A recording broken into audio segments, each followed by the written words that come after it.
Amigas y amigos del canal universitario, tengan ustedes muy buenos días. Soy el doctor Gustavo Mendoza Ríos, profesor emérito de la Facultad de Medicina y médico ginecobstetra, que ingresa a vuestros hogares mediante su programa Cuidemos tu Salud. Programa que, como ustedes saben, es patrocinado por nuestra facultad, la Facultad de Medicina de la UNSA. Este día hemos de hablar de un tema muy importante, tiene que ver con la salud ocular. Vamos a hablar del glaucoma. Quiero decirles que el glaucoma hoy en día se ha convertido en el problema que más frecuentemente genera ceguera en el ser humano a nivel mundial, de tal manera que perdida la vista, pues la calidad de vida dramáticamente empeora en cualquier persona. La otra cosa destacable es que no da gran sintomatología, especialmente el glaucoma crónico, casi pasa desapercibido, y cuando ya da manifestaciones es que a lo mejor es muy tarde. Y lo trascendental es que lo que se perdió de visión no se recupera, a pesar del mejor tratamiento que se pueda instaurar. Para ello, reitero, hemos de hablar con un especialista, el doctor Franz Buitrago Barahona. Él es profesor titular de oftalmología de nuestra facultad y, por supuesto, es médico especializado en oftalmología. Él es una autoridad en el rubro, de tal manera que nos va a ayudar a comprender de mejor manera este enorme problema que afecta cada vez más a las personas, especialmente cuando han superado los 40 años de edad. Pero antes de entrar en tema, permítanme un minuto de reflexión. Con azorro, con preocupación, con angustia, casi con incredulidad, vemos en los últimos días escenas realmente bochornosas. Peleas campales entre mujeres que supuestamente defienden una ideología, defienden a lo mejor un parecer, una posición, y no dudan en generar una violencia tal que inclusive terminan las víctimas internadas en centros hospitalarios. Lo peor de todo es que se quiere justificar lo injustificable. Lo hemos dicho y lo reiteramos. La violencia, de donde venga, solo genera más violencia y de ninguna manera resuelve cosas ni genera soluciones. Pero peor que eso todavía es que estos espectáculos que se han dado en diversas áreas de dirección de gobierno del Estado boliviano son lecciones que se están transmitiendo a los jóvenes, a los niños. Ellos van a pensar, y ya lo están demostrando, que las cosas se resuelven a puntapiés, a golpes, a palazos, sin respetar el derecho que tienen las personas, y en este caso, compañeros, iguales. No es posible. Yo creo que debe haber una autoridad que ponga fin a estas cosas. No solamente avergüenzan, que sería lo menos. Reitero, están dando lecciones a los jóvenes, señalándoles que se puede agredir al prójimo y que no va a sufrir ningún tipo de sanción, va a gozar de impunidad. Por eso no es raro ahora comprender que en ciertos colegios fueron masacrados prácticamente otros compañeros de colegio. Y claro, esto se va a naturalizar, se va a normalizar, como dicen algunos, y entonces en poco tiempo ya tendrá que la gente andar pues armada, tendrá que defenderse como pueda, porque estaremos en un país sin ley.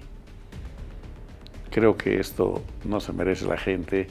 Nuestro amado y bello país es mucho más que el espectáculo que brindan estos pocos malos bolivianos, pero que infortunadamente por su condición generan una importante repercusión, especialmente entre los jóvenes y los niños. Dicho esto, distinguidos amigos, permítanme ir al sector La Facultad de Medicina Informa.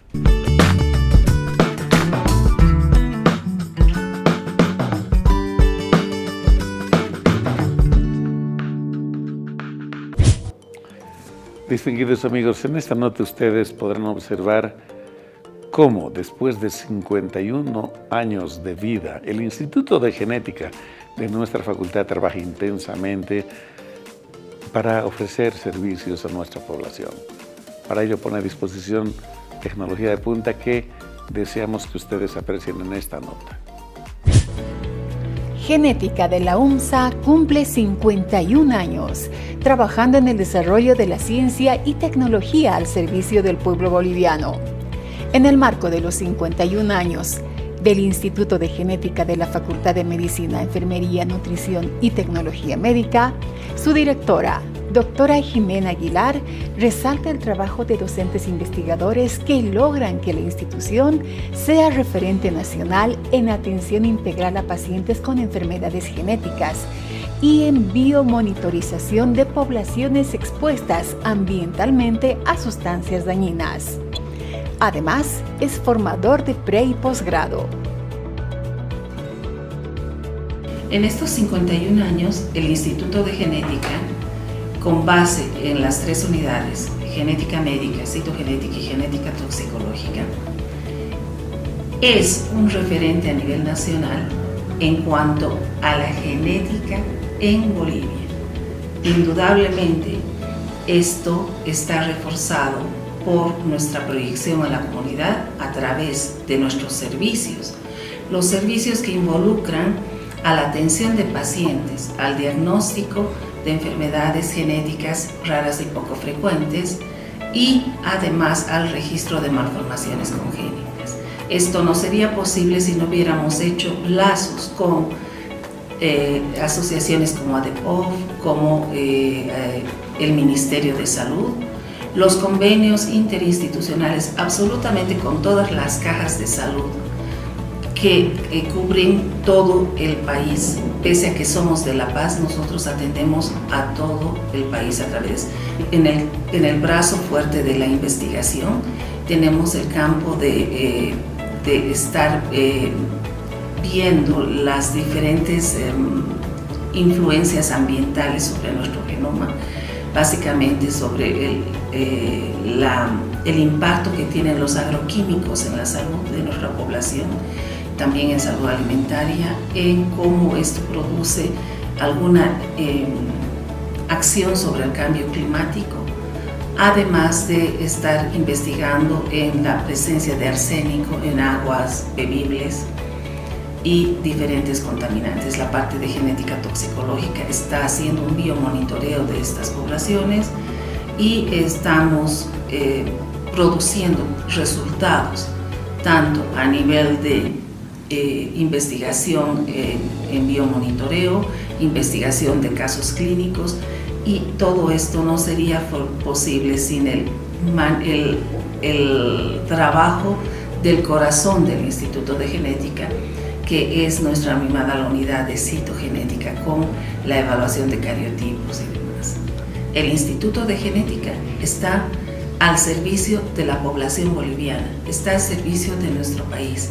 Y estamos muy orgullosos de haber cumplido estos 51 años trabajando en pro del crecimiento y del desarrollo de la ciencia, de la tecnología en el país, y también somos una importante unidad formadora de estudiantes de pre y posgrado. La Facultad de Medicina y sus carreras permanentemente van realizando actividades de interacción social con la población. En estas últimas semanas se realizaron una serie de actividades que les invitamos a que ustedes puedan verlas. Medicina de la UMSA, presente en ferias de salud e interacción social. con asistencia y orientación médica. Docentes y estudiantes de la Facultad de Medicina participan en ferias de salud impulsadas por el municipio paceño, informó el doctor Nelson Ramírez Rodríguez, jefe del Departamento de Medicina. Esto refleja el compromiso que tiene la Universidad Mayor de San Andrés en su contexto para con la comunidad boliviana y en este caso con el municipio de la ciudad de La Paz. Y es así que en esta gestión hemos estado coordinando en algunas ferias. Ya es la tercera actividad que tiene el departamento con el municipio. El primero ha sido una marcha por la salud de la mujer, cuando se recordó el Día del Cáncer de Mama, donde se hizo una marcha conjunta con docentes y estudiantes que apoyaron al Hospital de la Merced, que es del municipio. La segunda actividad tuvimos hace 3 semanas en la Plaza San Francisco, una actividad conjunta también con el municipio, donde participaron varios hospitales municipales, pero el departamento, a través de la Cátedra de Medicina 1, tuvo la actividad muy completa con todos los docentes que participaron activamente junto con los estudiantes, dando no solamente información, prevención, sino también asistencia médica, e inclusive tuvimos actividad de ecografía y otros estudios que se realizaron de laboratorio. Y en esta última actividad realizada el sábado pasado, el día 10 de junio, se realizó en la Plaza Baroa a través de una invitación del mismo Gobierno Autónomo Municipal de La Paz, de la Subalcaldía de Cotauma, la feria denominada Mi Salud está Primero. En esta participaron más de 25 profesores del departamento que estuvieron activamente trabajando. Estuvimos desde las 9 de la mañana hasta las 2 de la tarde, junto con estudiantes de cada una de las 7 cátedras que consta el Departamento de Medicina. Es interesante recalcar que la acogida que ha tenido la población hacia nuestra facultad, hacia nuestra universidad, ha sido muy importante, ya que ha resaltado en relación a otras instituciones educativas, otras universidades que también han participado de esta feria, y obviamente la diferencia marcó siempre la UMSA.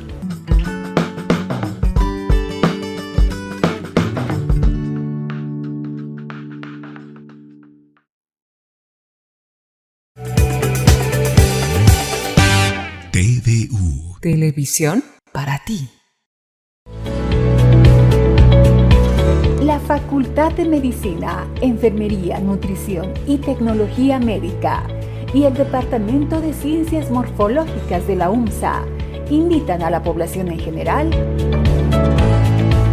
a visitar el Museo de Anatomías para conocer el maravilloso mundo del cuerpo humano.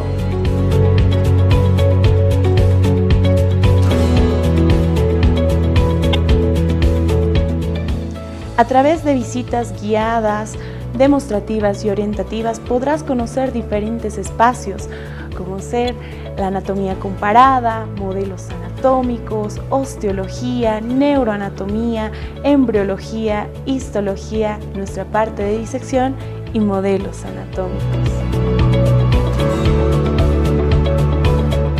Así hacemos nuestra invitación de lunes a viernes en horarios de 9 a 12 p.m. y de 2 a 6 p.m. Invitamos y hacemos extensiva nuestra invitación a todas las facultades de la Universidad Mayor de San Andrés, también a otras universidades, colegios, instituciones, a que puedan venir a este museo y tener una experiencia inolvidable.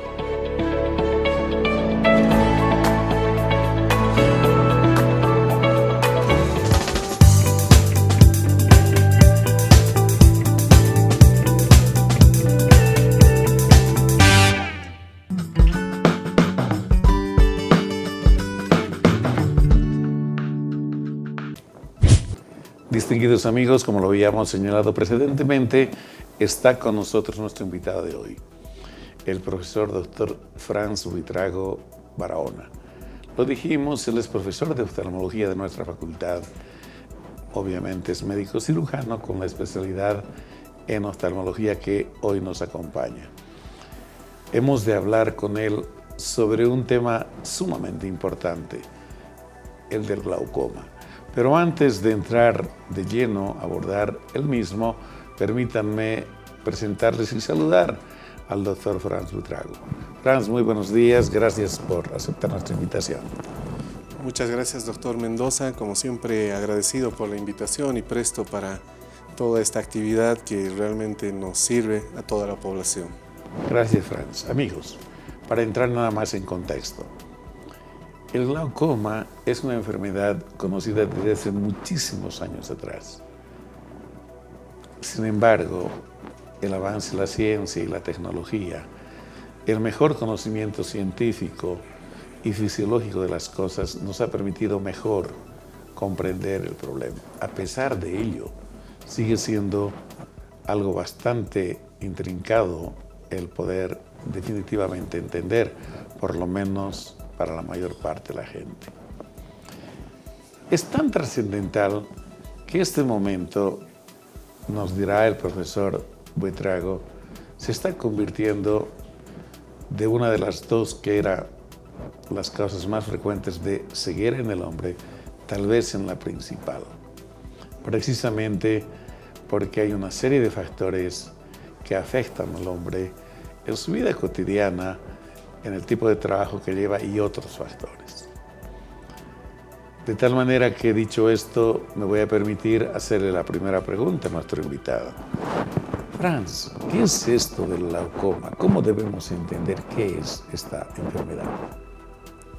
Bueno, básicamente el glaucoma es una neuropatía óptica. ¿Qué significa esto? Es un daño del nervio óptico. El nervio óptico es un nervio que nosotros tenemos, que básicamente es considerado como una prolongación del cerebro, que es el que lleva la información del ojo hacia el cerebro.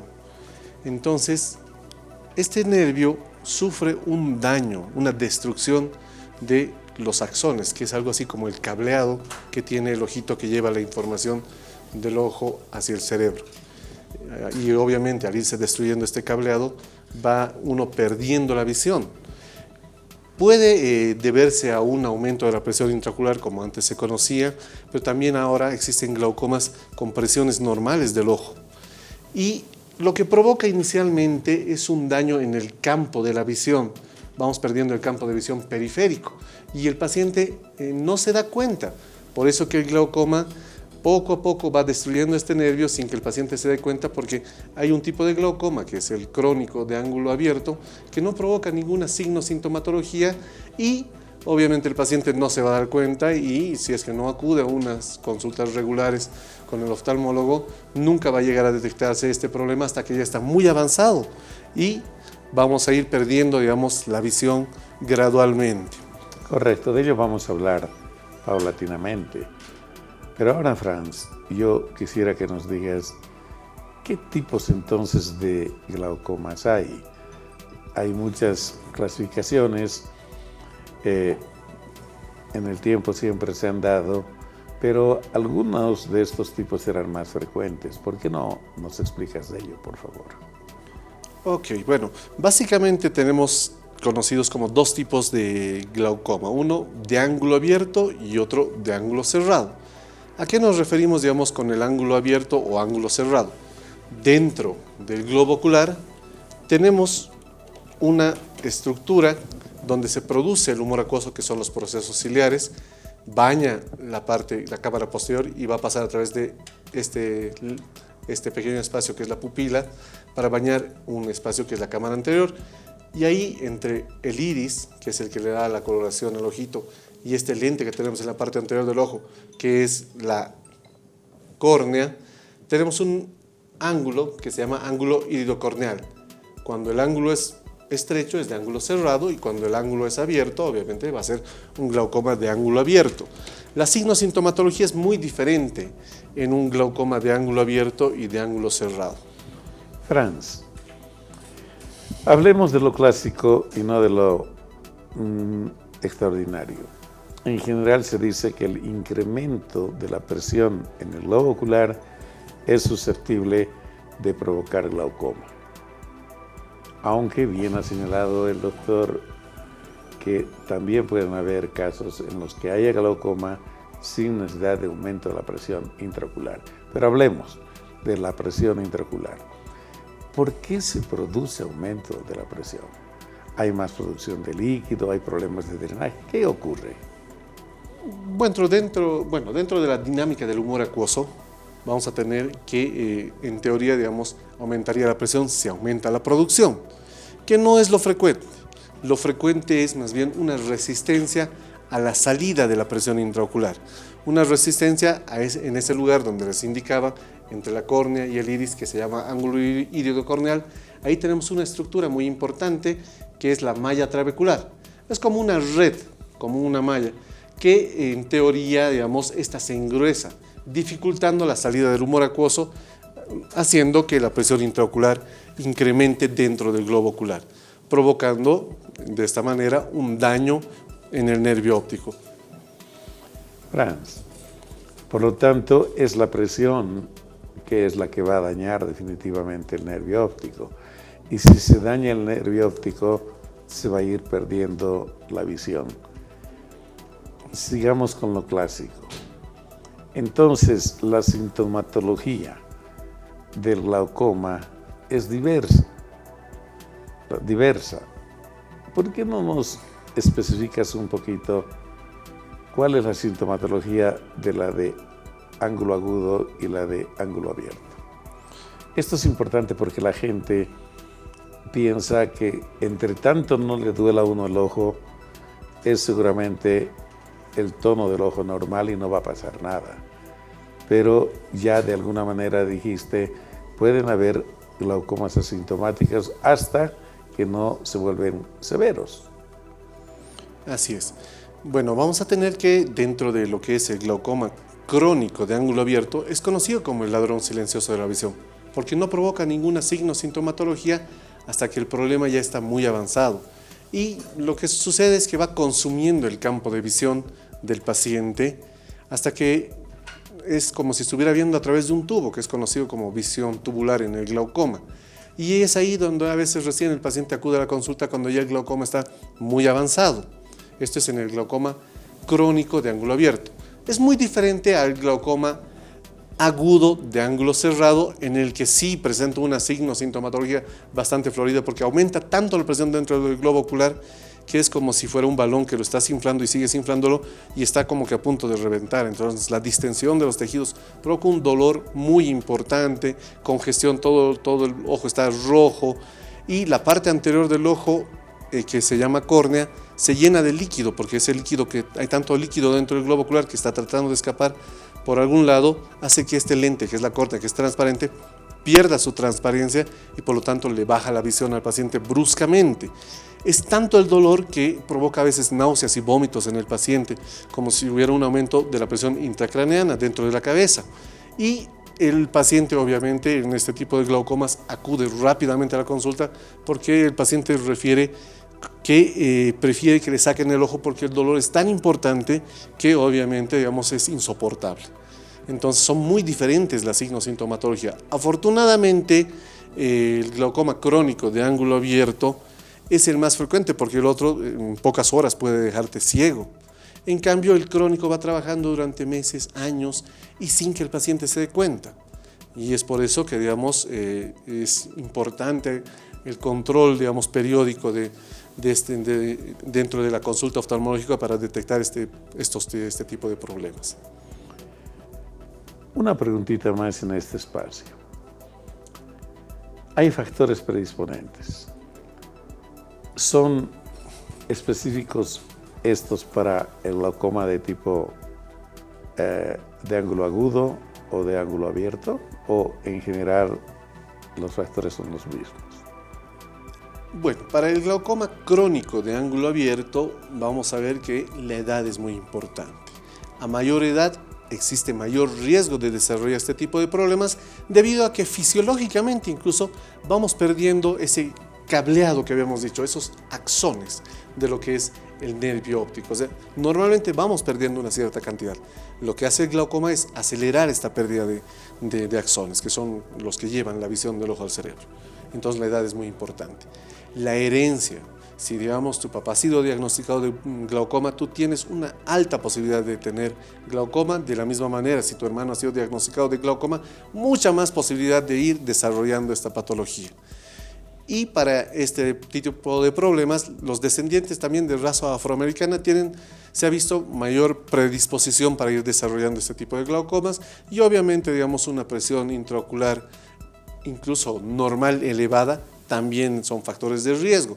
Es multifactorial, pero los factores más importantes son estos. En cambio, en el agudo, se presenta a veces por mala implantación del iris, o sea que el iris esté un poco más insertado adelante, vamos a tener un ángulo que en cualquier momento puede ocluirse. Entonces, por lo tanto, puede presentarse a cualquier edad, no siempre, digamos, en pacientes de edad avanzada. El glaucoma agudo, entonces, obviamente, digamos, va a tener alteraciones incluso anatómicas. Correcto.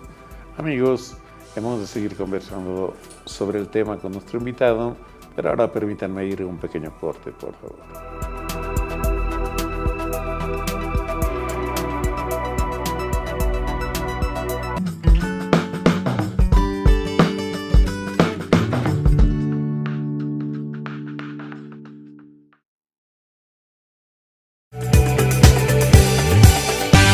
TVU. Televisión para ti.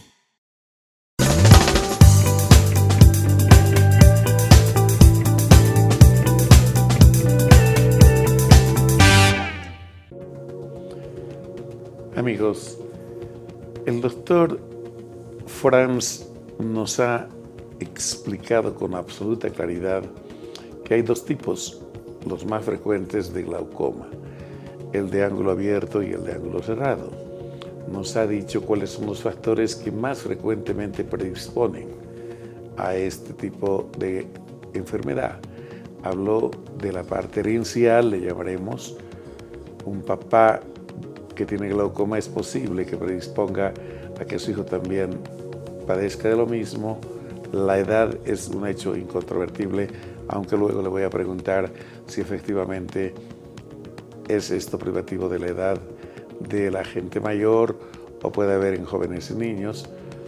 Y finalmente también es muy importante considerar aspectos relativos a lo mejor los estilos de vida también. Franz, efectivamente la consecuencia es la pérdida de la visión en última instancia, pero ¿cómo se manifiesta de un inicio hasta el final, que sería la peor de las consecuencias de la pérdida de la visión en los pacientes?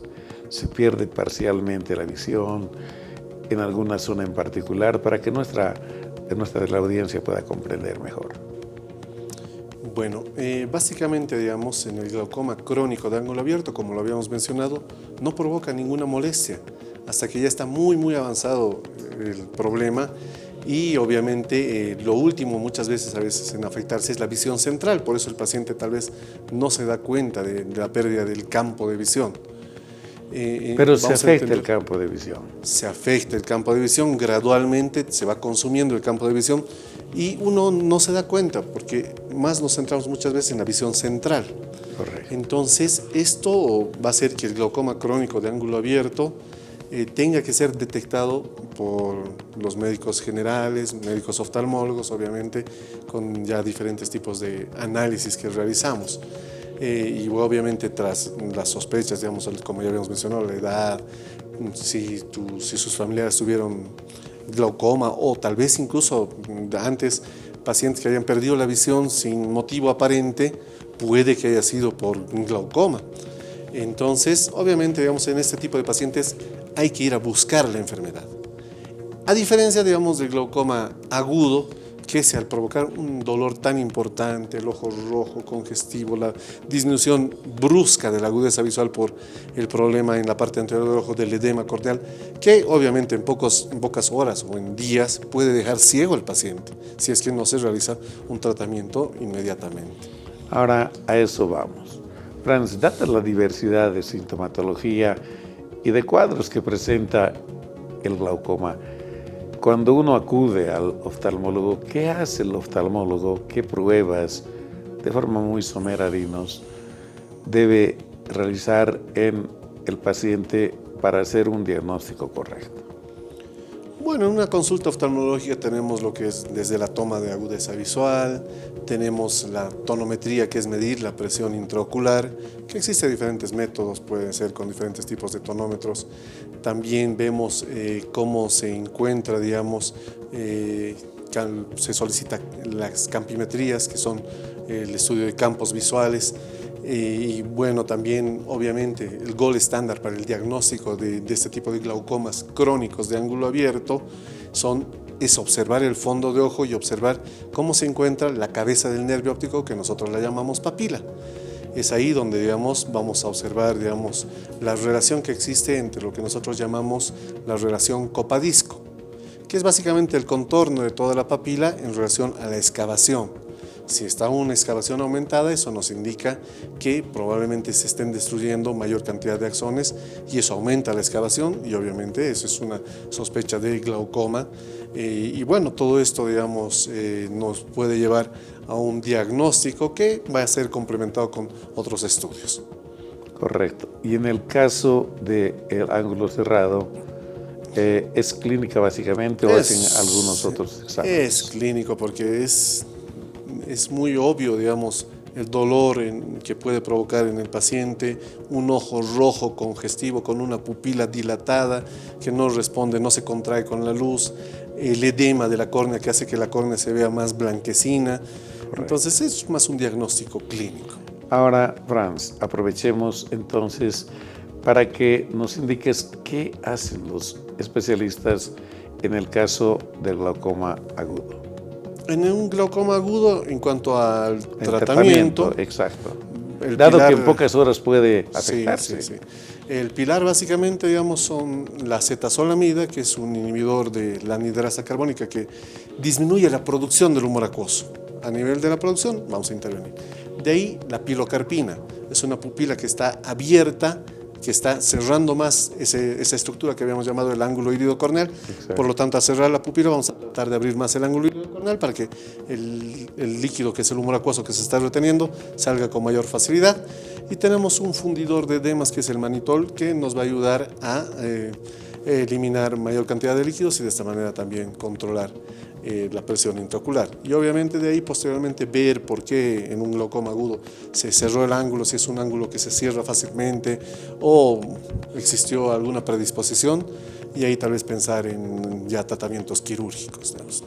Digamos que este tipo de glaucoma es más proclive a resolverse quirúrgicamente después del manejo de la emergencia, digamos. Sí, lo más probable es que requiera algún tratamiento quirúrgico posteriormente a la resolución del cuadro agudo y obviamente, digamos, puede ser mediante válvulas y otros dispositivos. Correcto. Que van a ayudar a sacar el líquido del globo ocular para que obviamente no ocurra este cuadro, que puede ocurrir también en el ojo contralateral. Por lo tanto, digamos, hay que revisar también el ojo que no ha sufrido el problema, porque puede en algún momento también sufrir el mismo problema y obviamente perdemos campo de visión y visión en este tipo de problemas si es que no es tratado. Correcto. Creo, amigos, que esto es muy importante, ¿no? El manejo inmediato, no hay que esperar, es, digamos, el principio de la solución, ojalá permanente, de este problema. De lo contrario, se puede sufrir la pérdida aguda de la visión y como se genera una degeneración del nervio, pues es irrecuperable posteriormente. En cambio, en el glaucoma crónico, ¿qué opciones tienen de manejo los oftalmólogos? Bueno, una vez diagnosticado un glaucoma crónico de ángulo abierto tras realizar diversos estudios como campimetrías, OCT de nervio óptico y otros estudios que nos confirman el diagnóstico, lo que se busca es tratar de bajar la presión intraocular.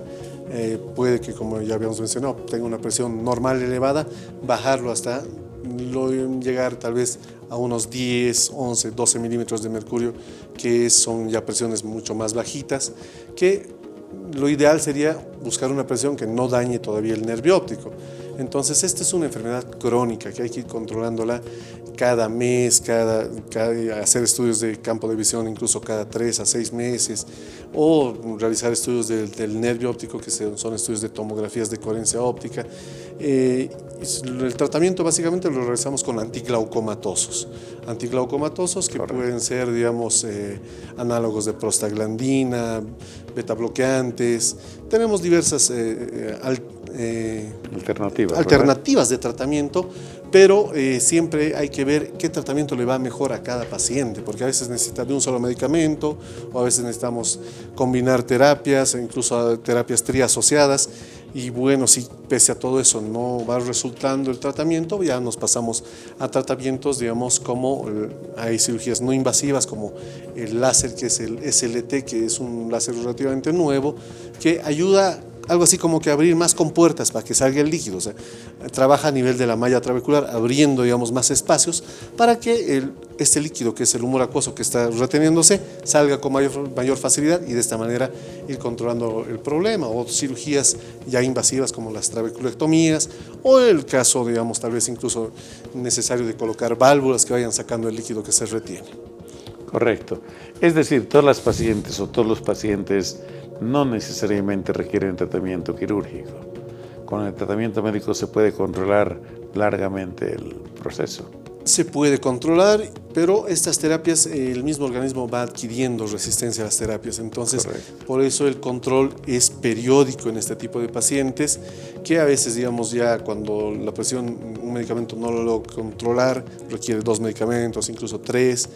Y esta terapia del láser, el SLT, al no ser invasiva y se puede repetir en varias ocasiones, ha llegado a ser, digamos, una gran ayuda, debido a que disminuimos el uso de medicamentos, que obviamente, como todo medicamento utilizando crónicamente, puede traernos otras complicaciones. Desde luego. Y cuando se han agotado todas las alternativas, no queda más que el tratamiento quirúrgico, el de drenaje, ¿no es cierto? Ya cirugías invasivas, digamos, ¿no? Que exacto, obviamente van a buscar sacar el líquido por otros medios, ya sean ampollas filtrantes o el uso de válvulas, que nos ayudan, pero obviamente también este tipo de tratamientos tienen su cierto tiempo de vida, más o menos entre 3 a 5 años, porque las válvulas, por ejemplo, se van tapando a veces y hay que desobstruirlas, y bueno, es complicado el correcto, tratamiento. Es decir, es un paciente que debe estar permanentemente controlado a lo largo de lo que queda prácticamente de su vida, ¿verdad? Así es una enfermedad crónica que lastimosamente todavía no tiene un tratamiento definitivo, digamos. Correcto, amigos, el problema es esencial. No es un tema de producción de líquido, básicamente, sino de drenaje del líquido, es decir, del humor vítreo, que es el que se produce del ojo y que por alguna razón sufre dificultades para vaciar. Y todo lo que hacen los médicos es precisamente tratar de primero explicarse cuál es la razón, la causa para que esto ocurra, y después tratar de darle el tratamiento, que en muchos casos es muy exitoso y en otros el éxito es relativo por la dificultad precisamente del manejo. De alguna manera te me adelantaste a la pregunta que iba a hacer. ¿Un ojo glaucomatoso condiciona a que el otro también sufra del mismo problema o no? O definitivamente, si se afecta por otra causa, o es la misma que pudiera afectar. Cuando diagnosticamos glaucoma en un ojo, el otro ojo tiene una muy alta posibilidad de también tener el mismo problema. Es estructural, entonces puede un ojo desarrollar antes que el otro, pero el tratamiento se instaura en ambos ojitos cuando es el glaucoma crónico de ángulo abierto. Tenemos que ir controlando el problema, porque lastimosamente lo que vamos perdiendo en glaucoma no se recupera ni con tratamiento ni con cirugía. Lo que le propongamos al paciente es para tratar de preservar lo que le queda de visión. Correcto, amigos, esto también es absolutamente claro. De hecho, solamente lo que se logra es evitar que progrese el daño. El daño ya producido es irrecuperable, infortunadamente, porque el nervio no se recupera más cuando ha sido afectado. Y reiteramos nuevamente, uno no se da cuenta porque, como dijo el profesor Franz, va de afuera hacia adentro la pérdida, y como nosotros muchos nos concentramos a ver hacia adelante, ni nos damos cuenta que vamos perdiendo la visión periférica fundamentalmente. Franz, un par de preguntas más. El glaucoma puede afectar también a los jóvenes y puede afectar inclusive a los niños y a los neonatos. ¿Hay alguna causa en particular para la afectación a estos dos grupos que afortunadamente con poca frecuencia se presentan? Así es. Bueno, básicamente tenemos el glaucoma congénito en los recién nacidos. A nivel de este ángulo que habíamos mencionado anteriormente, que es el ángulo irido-corneal, hay una membrana que tiene que disolverse, deshacerse, que es la membrana de Barkans. A veces la persistencia de esta membrana no permite, obviamente, es como si estuviera tapado el ángulo y no puede salir. Es una rejilla, pues, ¿no es cierto? Acuoso, claro, no sale el humor acuoso y se retiene dentro del globo ocular en el recién nacido, haciendo que este globo ocular que está en etapa de formación, como no sale el líquido por donde tiene que salir, aumente de tamaño y todo el ojo se ponga rojo congestivo y la córnea, que es la parte dentro del ojo, se ponga deslustrosa, medio blanquecina, que esto es conocida como ojo de buey, conocido como buftalmos, que es patognomónico de un glaucoma congénito. Son ojos grandes, con córneas grandes, pero obviamente deslustrosas, con todo el ojo rojo. Y obviamente, digamos, ahí requieren tratamiento, digamos, de inicio, un tratamiento que es la dorsolamida y obviamente un tratamiento quirúrgico para abrir esa membrana que no se abrió en el momento que tendría que haber ocurrido esto, ¿no? En la gente joven, ¿puede ocurrir también este problema? El glaucoma agudo, que glaucoma puede presentarse sí, a cualquier edad. Obviamente, como hemos mencionado, el crónico es por el paso de los años, por la edad.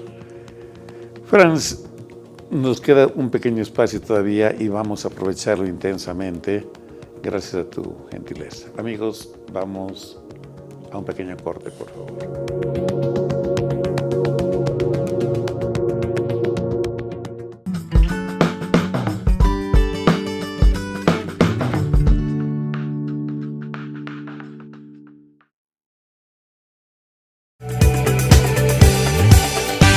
TVU. Televisión para ti. La Facultad de Medicina, Enfermería, Nutrición y Tecnología Médica y el Departamento de Ciencias Morfológicas de la UMSA invitan a la población en general a visitar el Museo de Anatomías para conocer el maravilloso mundo del cuerpo humano.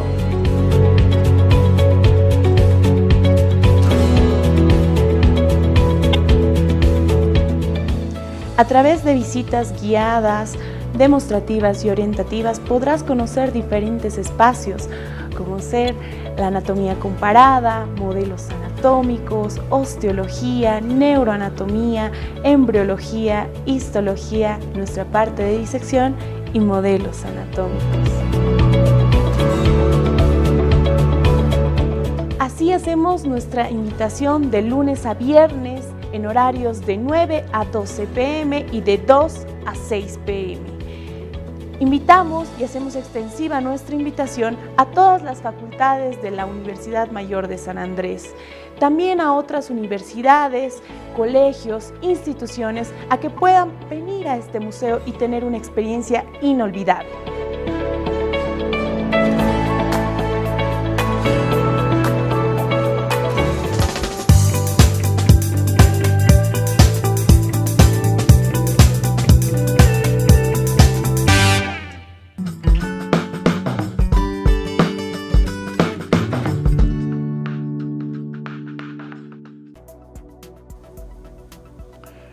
Amigos, hemos de seguir conversando con nuestro invitado, el profesor Dr.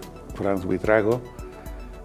Y Franz, creo que este es buen momento para poder conocer si es que podemos echar mano de algunas medidas que pudieran llamarse preventivas para que se pueda prevenir esta enfermedad y eventualmente, de lo contrario, hacer medidas concretas para un diagnóstico precoz, que es lo que nos ayuda a que el proceso no avance por lo menos rápidamente. ¿Qué nos aconsejas? Bueno, obviamente, digamos, dentro, digamos, de los controles que todo paciente tendría que realizarse, es un control anual, un control oftalmológico anual. Esto, obviamente, para detectar diversos tipos de patologías y entre ellas, obviamente, el glaucoma. Con una revisión, digamos, de lo que es el fondo de ojo, la presión intraocular y ver, digamos, que no haya otras alteraciones, digamos, de los campos visuales, todo esto en el paciente. Ya teniendo los antecedentes muy importantes, pacientes de edad avanzada, desde los 40 años, hay mayor riesgo, obviamente a mayor edad es mayor riesgo, por lo tanto, obviamente estos pacientes tendrían que, digamos, tener mayor cuidado en cuanto a este tipo de revisiones. Si bien tal vez sus medidas no modifican, esto no quiere decir que, digamos, no estemos tal vez padeciendo esta enfermedad. Ya hemos mencionado que el paciente no se da cuenta hasta que ya está muy avanzado muchas veces el problema. Entonces es muy importante todos los controles. Si, digamos, sabemos, digamos, que tal vez algún familiar, mucho más los papás o los hermanos, han sido diagnosticados de glaucoma, tener mucho más cuidado, digamos, y hacer, digamos, nuestras consultas oftalmológicas. Entonces vamos viendo, digamos, que yendo, digamos, contra los factores, digamos, de riesgo, podemos tener un poco más de cuidado. Entonces, en ese sentido, digamos, se puede realizar un mayor control, y si se diagnostica en fases tempranas este problema, obviamente, digamos, el paciente requiere un tratamiento que es de por vida, pero ya cada vez se generan otras alternativas de tratamiento. Entonces esto nos ayuda a no llegar a un problema que es irreversible, como es la ceguera, cuando ya el nervio óptico quedó completamente destruido. Franz, en el medio, ¿disponemos de todas estas alternativas para tratar el glaucoma? Me refiero al manejo médico y al manejo quirúrgico. Sí, contamos, digamos, con tratamiento médico. Todos los medicamentos disponibles que pueda haber a nivel mundial los tenemos acá. Lastimosamente son costosos. Correcto. Es una enfermedad cara. Y si obviamente, digamos, está mucho más avanzado, va a requerir tratamientos con 2, 3 medicamentos, y cada uno de ellos es de un costo relativamente elevado, que obviamente al tener que utilizarlo de por vida, es realmente cara esta enfermedad, porque hay que hacer estudios también seriados, digamos, cada cierto tiempo del campo de visión para ver si está progresando o no el problema, ver cómo está el nervio, hacer estudios de tomografía y otros que obviamente van a elevar el costo. Entonces, si se diagnostica en fases tempranas, el paciente tal vez solo requiera un medicamento e ir controlando de esta manera. Franz, también creo que es bueno decirle a nuestra teleaudiencia que pueden haber fármacos, el abuso de fármacos, inclusive locales en el ojo, tipo corticoides, pueden también condicionar a la aparición de este problema, ¿verdad? Así es, muchas veces, digamos, vamos a la farmacia y nos compramos cualquier medicamento, que evidentemente, digamos, un corticoide puede quitarte el ojo rojo, pero el uso prolongado de corticoides también induce a la aparición del glaucoma, un glaucoma por estímulo corticoideo que obviamente, digamos, el paciente no se va a dar cuenta. Y obviamente sigue utilizando a veces estos tratamientos, un uso indiscriminado de medicamentos que puede a la larga traernos problemas bastante serios. Franz, ¿algún otro consejo para la gente antes de despedirnos? Bueno, básicamente, digamos, en esto de glaucoma, al no saber el paciente que tiene la enfermedad, a veces no va a la consulta. Y entonces lo ideal sería un control una vez al año para ver que no estemos desarrollando este problema, y si es que en algún momento es detectado, ya, digamos, desde un inicio hacer un tratamiento adecuado para no llegar a la ceguera. Pero además, Franz, el examen oftalmológico no solamente incluye pues un fondo de ojo, ¿no?, que es muy importante.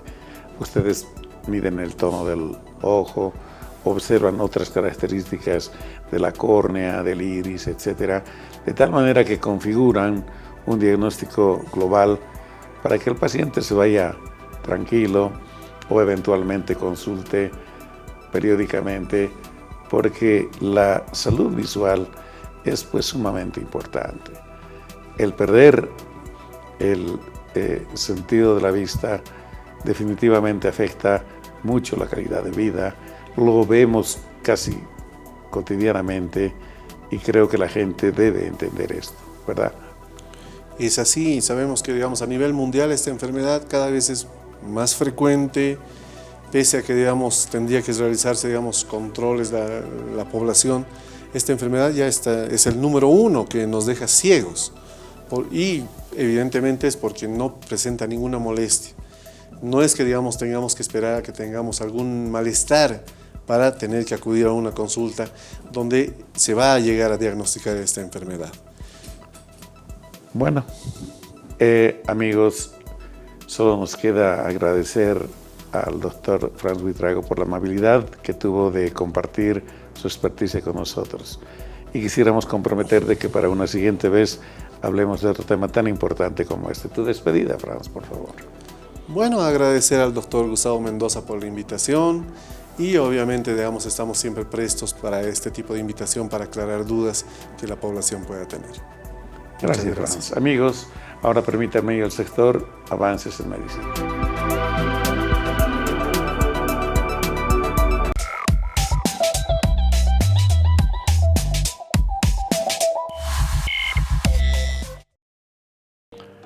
La ciencia avanza y en estos tiempos se está trabajando intensamente para que sea la inmunoterapia una alternativa para el tratamiento del cáncer. En esta nota verán ustedes el uso de esta tecnología para combatir el cáncer de pulmón. Veámosla, por favor. Los fármacos de inmunoterapia que se utilizan con más frecuencia para tratar tanto el cáncer de pulmón de células no pequeñas como el cáncer de pulmón de células pequeñas se denominan inhibidores de puntos de control.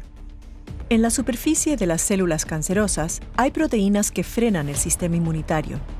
Sirven como puntos de control que impiden que el sistema inmunitario se lance a un ataque total contra el cáncer.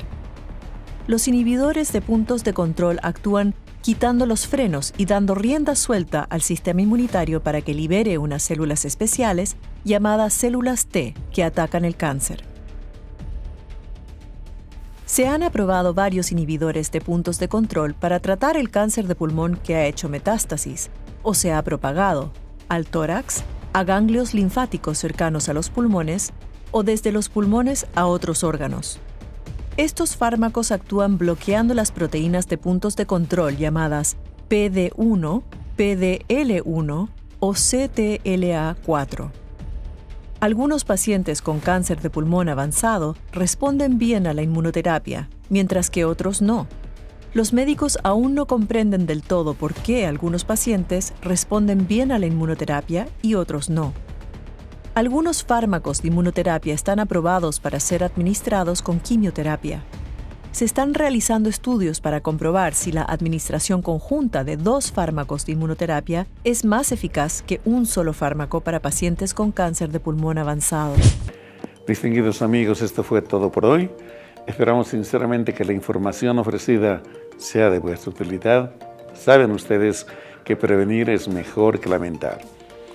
Pero además les recordamos que ustedes pueden ver nuestros programas en Facebook como Facultad de Medicina y en YouTube como el programa Cuidemos tu Salud.